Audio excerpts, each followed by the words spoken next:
C'est la fin de la semaine, donc pour nous c'est le moment de faire le point sur les plus grosses actus cyber. Allez, c'est parti. Comme d'habitude, avant de rentrer dans le vif du sujet, un petit rappel que nous sommes dans l'avant-dernière semaine du mois de la sensibilisation ou du mois de la cybersécurité. Alors n'hésitez pas à en profiter pour partager quelques vidéos de sensibilisation dans votre entreprise. Et si vous n'avez pas d'idée, allez faire un tour sur nos réseaux sociaux, je pense que vous allez trouver votre bonheur. Dans la sphère privée, pourquoi ne pas en profiter cette semaine pour se renseigner un peu sur le danger des QR codes qui sont un véritable vecteur d'attaque, comme on a pu vous le dire dans nos dernières vidéos.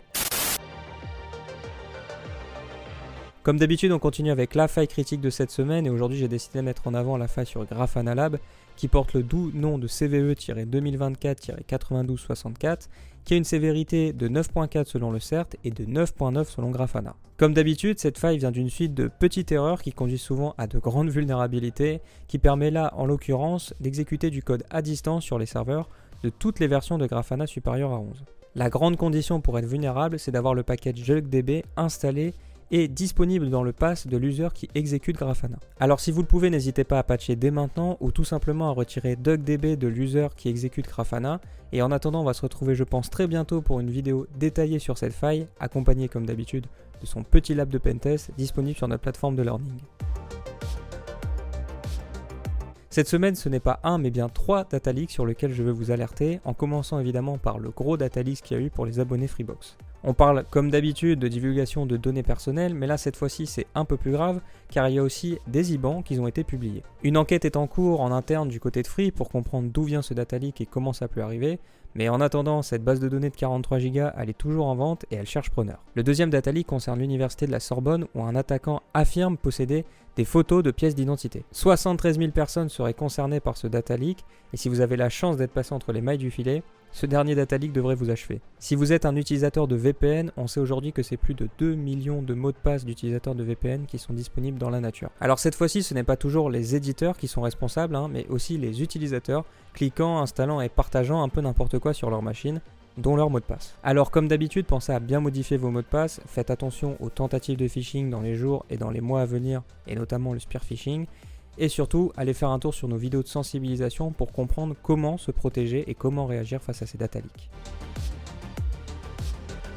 Cette semaine, on change aussi un petit peu de sujet parce qu'on va parler de comment des bonnes pratiques, enfin plutôt comment des mauvaises pratiques de développement peuvent conduire à des incidents en cybersécurité. Une étude révèle que des milliers d'applications qui sont aujourd'hui publiées sur l'App Store et le Play Store endurent dans leur code des credentials permettant notamment de se connecter à des cloud providers comme Azure ou AWS par exemple. Et ça, c'est plutôt un gros problème, car pour ceux qui ne le savent pas, n'importe qui aujourd'hui peut prendre votre application, la dépackager, ou c'est-à-dire faire du reverse engineering dessus, pour accéder au code et notamment du coup récupérer ses credentials, afin au choix d'aller faire un petit tour sur les cloud providers pour consulter les données ou les modifier, mais beaucoup plus couramment et beaucoup plus récemment, on voit surtout une grande tendance à les voler pour ensuite les revendre sur le darknet. Cette étude nous rappelle une fois de plus l'importance des basiques dans le monde du développement et pourquoi tout le monde devrait être formé au moins à minima aux bonnes pratiques et aux vulnérabilités les plus communes comme celles publiées par le WASP. D'ailleurs, si vous souhaitez vous y former, n'hésitez pas à nous contacter.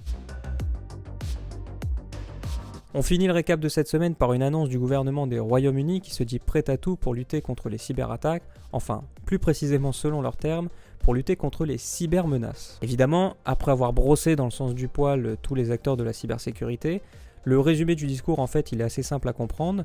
Globalement, le Royaume-Uni et plus généralement l'Europe est en retard sur la cybersécurité face à des géants dans ce domaine comme la Russie ou la Chine par exemple. D'ailleurs, le Royaume-Uni envisage aussi de remettre à jour certaines lois autour du white hacking, notamment pour diminuer les risques légaux que prennent les white hackers lorsqu'ils alertent sur certaines vulnérabilités, en espérant que cela donne des idées à la France. Alors qu'est-ce que vous pensez de cette position de l'autre côté de la Manche ? Véritable prise de conscience ou simple discours pour se donner bonne conscience ?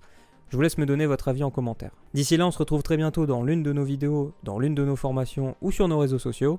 Salut !